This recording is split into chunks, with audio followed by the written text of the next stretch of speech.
Salut Caroline. Bonjour, bonjour Franck. Bon, je suis très content. On était en train de discuter juste avant que l'enregistrement démarre. Je suis très content de te recevoir. On va parler Merci. aujourd'hui de plein de choses, mais notamment de résilience. Euh, et je voudrais juste qu'on puisse démarrer cette interview et revenir un petit peu sur The Job que tu as co-animé, co-organisé. Alors, il y a toujours plein de gens autour de ça.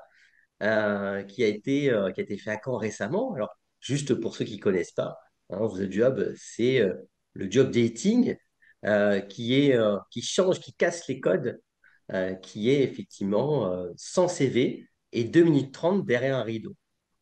Est-ce que tu peux revenir un petit peu sur cet événement du coup, que tu as vécu, de dire un petit peu comment c'est passé pour toi?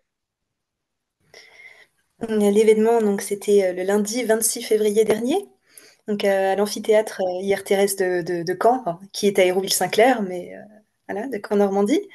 Et c'était une expérience nouvelle. Je crois que c'est la première fois de ma vie que j'ai pu ressentir ça. J'avais quand même très peur parce que j'avais l'impression comment dire, de ne pas être à la hauteur. D'essayer d'être présente pour les gens, de les accompagner, de vérifier aussi le côté administratif, d'essayer d'être là pour rassurer. En même temps, il y avait des recruteurs, donc il fallait s'occuper, voilà, il y avait Des deux plusieurs côtés? casquettes à mener en même temps. Ouais. Pardon? Oui, D'être des voilà, deux côtés, du coup, voilà, à il la fallait fois être. côté recruteur et ouais, ouais. Oui, mais curieusement, le fait d'être candidate, moi, moins, en tant que pour The Job, m'a moins fait peur que d'être référente pour la ville de Caen. J'ai considéré que j'avais un devoir euh, d'être présente pour les autres davantage que pour moi. Je suis passée, mais ce n'était certainement pas le plus important. Ce qui était plus important, c'est que les gens se sentent à l'aise, que les gens ne soient pas trop stressés. Certains étaient anxieux, certains étaient fébriles. Il y avait toute Ouais. cette ambiance en même temps studieuse, un peu stressée, le désir de bien faire, le désir de montrer sa valeur. C'était tout à fait tangible comme sentiment, ce fait je suis là, j'ai très envie d'être là, mais en même temps j'ai peur de ne pas réussir à montrer Hmm. qui je suis.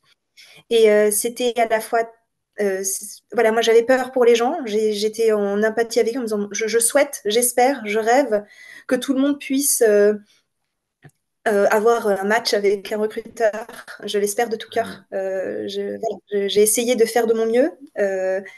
Et si ça a plu, si ça a eu du succès, si ça a été bénéfique, tant mieux. Et c'est ce qui me tenait le plus à cœur, c'est d'agir pour le bien commun, Hmm. de faire en sorte que ça puisse aider les gens le plus possible. Alors moi, j'ai vu à la fois tes posts sur LinkedIn, par exemple, et on a vu, et parfois on ne voit pas toujours finalement ce qu'on fait, et voilà, et on est tous différents là-dessus, et puis c'est bien d'avoir aussi de l'humilité par rapport à ça. Mais, euh, mais on n'imagine pas, parce qu'en fait, c'est vrai que c'est en plus une action qui est bénévole, ça prend du temps, ça prend beaucoup de temps. Donc, déjà, on peut dire, waouh, c'est chouette ce que tu as fait. Et puis, un petit clin d'œil aussi à ton conjoint, parce que du coup, c'est une aventure qui est, voilà, que toi, tu as décidé, mais où il t'a aussi laissé du temps par rapport à ça. Tu as un petit bébé, enfin, vous avez un petit bébé, donc c'est un vrai travail d'équipe. Donc, bravo à toi par rapport à ça. Et C'est alors, par gentil, mais c'est exemple, vrai, oui. ce travail derrière le rideau, comment tu l'as vécu, par exemple? Est-ce que c'était la première fois que tu prenais la parole ou pas? Ou tu peux nous raconter un peu ça? Alors, j'ai déjà été sur la scène. Moi, j'ai une Ouais. formation de chanteuse lyrique. Donc, le fait de passer devant les gens ne me fait pas peur. Mais le fait de faire cela, le fait d'essayer de trouver les mots pour se mettre en valeur, de raconter son parcours en un minimum de temps, ça, c'était un peu stressant, mais surtout la peur de ne pas intéresser qui que ce soit. Euh, Hmm. j'avais tenu à, j'avais tenu à marquer un peu le coup, comme je suis chanteuse. Je me suis dit, bah, chante, fais en sorte qu'on se souvienne de toi. Euh, C'était stressant, mais en même temps, une expérience que je souhaite à tout le monde. Enfin, j'ai dit à la plupart des gens qui étaient là, parlez-vous de nous. Non, non, pardon. Parlez-nous de vous. C'est vous Ouais, qu'on veut entendre, c'est vous que l'on veut voir par les oreilles. ouais, Les gens ils ont besoin de voilà. Dire oui, mais est-ce que il y a une des candidats qui m'a dit, mais j'ai l'impression que je parle trop de moi. Mais en fait, c'est juste le principe. ouais, c'est C'est ça. le principe Ouais, voilà, que les gens sentent, que t'entendent, de dire moi, qui je suis, moi, oui. C'est très égocentrique exactement. et tant mieux, enfin, en soi, oui. Il n'y a rien de mal à ça. C'est Non, pas du tout. le seul truc finalement dont on peut le mieux parler, c'est de soi. Et parfois, c'est pas facile finalement parce qu'on a tellement de choses à raconter. Mais par quel bout je vais commencer en fait? C'est quoi l'essentiel? C'est quoi le jus? C'est quoi le fruit, le truc le plus important? Et c'est pas facile. Donc Oui, je bravo à disais à toi. certaines personnes, j'ai fait de mon mieux et je me dis, j'ose espérer que ça a eu assez de succès. On va continuer, on va faire de la prospection, on va continuer pour que The Job puisse revenir pour une deuxième édition. Déjà, il y aura l'édition au cœur des quartiers en septembre-octobre à Caen. Ça va se faire, on y croit énormément et plus ça va aller, plus on va gagner en visibilité, en notoriété et plus ça va se développer. En tout cas, j'y crois pour Caen. Moi qui suis chauvine, je pense que c'est quelque chose de bon pour la ville de Caen et le Calvados et la Normandie. En tout cas, plein de belles choses à ça. Du coup, j'ai une première question pour qu'on puisse démarrer cette interview. Ce mot résilience dont on a commencé un petit peu à parler là, puisque ce job, c'est aussi ça. Comment ça te parle, toi, personnellement? La résilience, c'est ma grand-mère. C'est idiot, hein, mais j'ai une admiration sans borne pour ma grand-mère qui a connu de très grandes difficultés dans sa vie. Et enfin, je dis ma grand-mère, mes grands-parents, mais mon grand-père n'est plus de ce monde. Mais ma grand-mère a cette force d'aller en avant à chaque fois, malgré les difficultés. Et quand on parle de difficultés, c'est de très grandes difficultés. Elle nous a raconté sa vie à tous ses petits-enfants. Nous sommes 17. Et, euh, et cette force, si j'étais un quart du tiers aussi résiliente que ma grand-mère, c'est c'est une des plus grandes qualités qui soit, la résilience. Le fait de braver la difficulté, de braver les épreuves pour pouvoir aller plus loin, se dépasser, s'accomplir, Hmm. c'est l'une des plus belles qualités. Ouais. Et je crois que je suis un Comment est-ce qu'elle peu quand s'appelle, ta même grand-mère? résiliente, mais elle s'appelle Marie-Claude. Voilà. Elle s'appelle D'accord. Marie-Claude et Une pensée pour vous, c'est en une tout cas. des femmes les plus admiratives. Qu'est-ce que Et c'est c'est une des joli. femmes que j'admire le plus au monde. Euh, Si on parlait un petit peu de toi, euh, alors après, ça pourrait être de ta grand-mère aussi, pourquoi pas. Mais de quel aspect, toi, de ta personnalité, de ce que tu as réussi, tu as le plus de gratitude?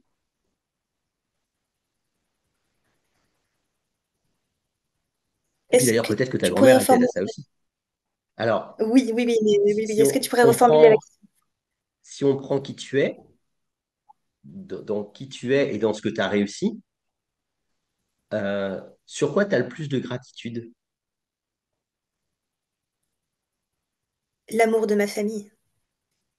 Hmm. Si j'en suis là aujourd'hui, c'est parce que il y a des gens qui m'aiment beaucoup. Et la plus grande force, celle qui nous fait le plus avancer, c'est l'amour que l'on reçoit. L'amour, le pardon aussi. Savoir se pardonner à soi, pardonner aux autres. C'est et j'ai de la chance d'avoir une famille extraordinaire. Des cousins, des frères et sœurs, des oncles et tantes, des grands-parents, un conjoint, une petite fille. Et il n'y a rien de plus euh, stimulant. Il n'y a rien de plus que l'amour que l'on reçoit. Et je souhaite à tous d'avoir cet amour que moi j'ai reçu et que je reçois encore tous les jours. Et je suis Hmm. profondément reconnaissante pour cela. Voilà. Qu'est-ce que c'est beau, merci pour ça. Euh, Euh, alors, on imagine par exemple, l'idée c'est d'essayer en tout cas, d'aller vers la meilleure version de soi-même. Ça serait quoi l- l'aspect où tu dirais, tiens, là, j'ai envie d'aller me chercher encore un petit peu plus.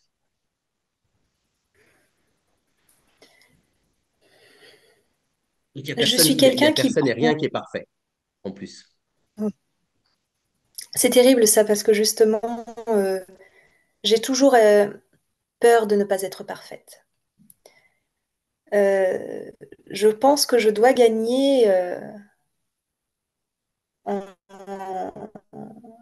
je prends les choses beaucoup trop à cœur. C'est une des raisons pour lesquelles d'ailleurs j'ai quitté l'enseignement. Euh, Parce que je ne supportais plus. C'était trop dur d'entendre la souffrance des enfants, parfois, les difficultés personnelles qu'ils rencontraient.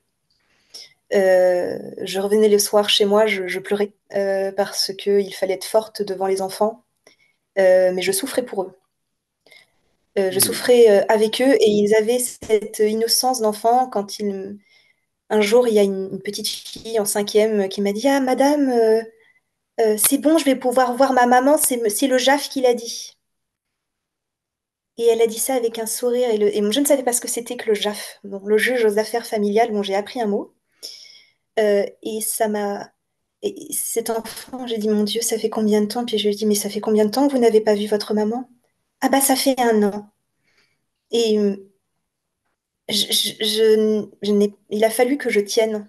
Euh, et elle me disait ça avec un air innocent d'enfant de 12 ans. Et elle était heureuse. Elle dire: «Je vais pouvoir voir ma maman.» C'était... Et je suis revenue Hmm. chez moi. Mais même pas chez moi. Je suis sortie. J'ai demandé à être. J'ai demandé à mon directeur. J'ai dit: «Il faut que je sorte.» Et j'ai pleuré. Je me suis mise à la place de cet enfant. Et maintenant que je suis maman, c'est encore plus. Et quand voilà, je suis tombée enceinte, c'était plus possible. C'était plus possible. Déjà, Hmm. j'ai peur tous les jours pour ma fille. Tous les jours, tous les jours. Je veux qu'elle ait une enfance la plus heureuse, la plus choyée possible, la plus protégée possible. Même si je ne pourrais Hmm. pas lui apporter toute la protection qu'elle mérite et que voilà, parce que la vie fait que. Et je dois gagner dessus. Je dois gagner sur le fait qu'on ne. Il faut moi prendre les choses à cœur et c'est quelque chose sur lequel, là aujourd'hui, dans mon métier, même là, il faut aussi que je travaille dessus. Tout ne peut pas être parfait. Je ne peux pas être parfaite. Je ne peux pas, dès qu'on me fait une remarque, un feedback, voilà, me dire: «Mon Dieu, c'est de ma faute.» J'ai tendance à m'auto-flageller beaucoup en disant: «Oh, mais c'est de ma faute, mais qu'est-ce que j'ai fait de mal?» Toujours, mais qu'est-ce que j'ai fait de mal? C'est la Hmm. première question que je pose en général dans ma tête: «Oh, j'ai fait quelque chose.» Mais non, Caroline, c'est juste que je te fais un retour parce que ton travail peut est perfectible. Et à chaque fois, c'est: «Ah, mais oui, tu as raison.» Ça, je dois beaucoup travailler encore dessus. De dire: Hmm. je suis compétente. Il y a des choses que je fais moins bien, certes, mais il faut toujours apprendre. Et le pire, c'est que je le sais, mais c'est plus fort que moi. Donc j'ai encore beaucoup de travail à faire dessus. Ok. Euh, si tu devais, si tu avais envie en tout cas de partager une idée, un conseil, euh, pour permettre aux gens d'aller se dépasser dans certaines situations. Alors on pense à The Job, pourquoi pas, mais est-ce que tu aurais un message à faire passer, quelque chose qui te parlerait toi, qui t'a servi toi ou qui peut servir à d'autres? Ce serait quoi? Je risque de ne pas être très originale, mais je dirais le travail. Ok. J'ai beaucoup travaillé. Bon, il se trouve que j'aime beaucoup travailler. Mais je viens d'une famille pour qui le travail est absolument essentiel. C'est une des valeurs fondamentales de notre famille. Je dirais que la famille, la famille même, le fait d'être ensemble et le travail sont deux notions essentielles. Et on m'a inculqué ces valeurs et j'espère les inculquer à ma fille aussi. Il faut beaucoup travailler. Mais attention, Hmm. il ne faut pas que ce soit destructeur. Il ne faut pas se fondre et ne penser qu'à ça, ne faire que ça. Il faut un certain équilibre. Mais travailler beaucoup ne veut pas dire forcément travailler trop.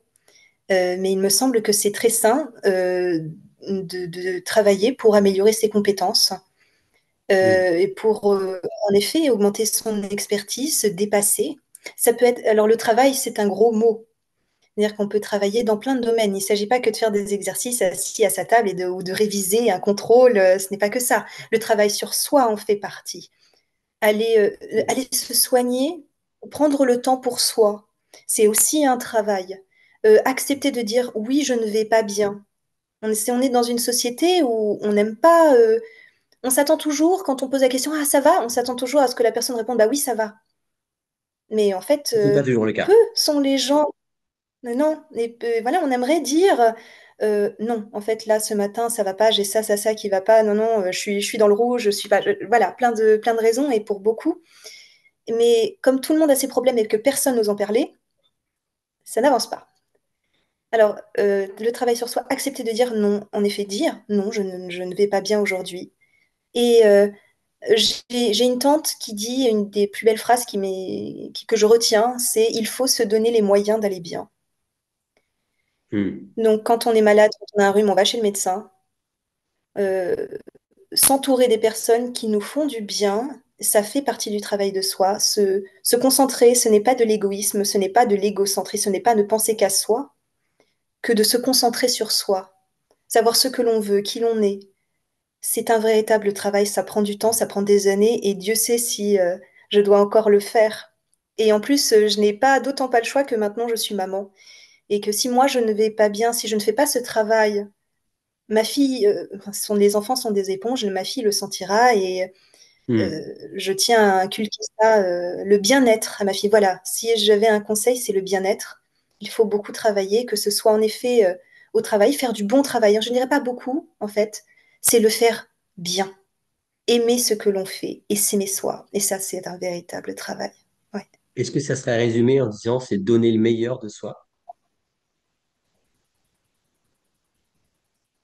Donner et à la fois se donner à soi le meilleur de soi?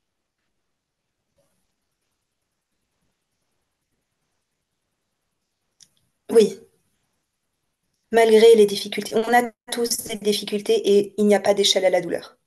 Ça, c'est quelque chose qu'il faut vraiment être conscient. On ne peut pas. On se compare toujours en disant bah oui, mais toi, tu es dans un fauteuil roulant, mais moi, je sais pas. Enfin, il n'y a pas d'échelle. On peut les difficultés, chacun en éprouve au cours de sa vie. Chacun réagit différemment par rapport à ces difficultés. Par contre, c'est comment on va faire pour pallier ces difficultés. Comment on va Hmm. faire pour moi, parce que peut-être qu'on n'a pas le choix et pour être heureux, en effet, il faut surmonter. Donc oui, pour être la résilience, comment dire, c'est en soi qu'il faut la trouver, aider des autres. La résilience ne peut pas se faire seule. Non, il faut, comme je parlais d'amour tout à l'heure, il faut apprendre à s'aimer soi, mais je crois que c'est les choses les plus difficiles à faire. Hmm. Mais on ne peut rien faire, on ne peut pas s'aimer soi si on ne reçoit pas, si on n'est pas conscient qu'on reçoit tout plein d'amour. Et Hmm. oui, le dépassement de soi et le bien-être de soi, je pense que la résilience ultime, d'arriver à un stade où être en paix, être bien, se connaître, c'est c'est ça, la résilience, il me semble. Oui. Merci Caroline pour ce joli témoignage. Euh, Est-ce que tu aimerais dire un petit pour conclure? Et est-ce que Eh tu as bien, je passé un bon suis. moment?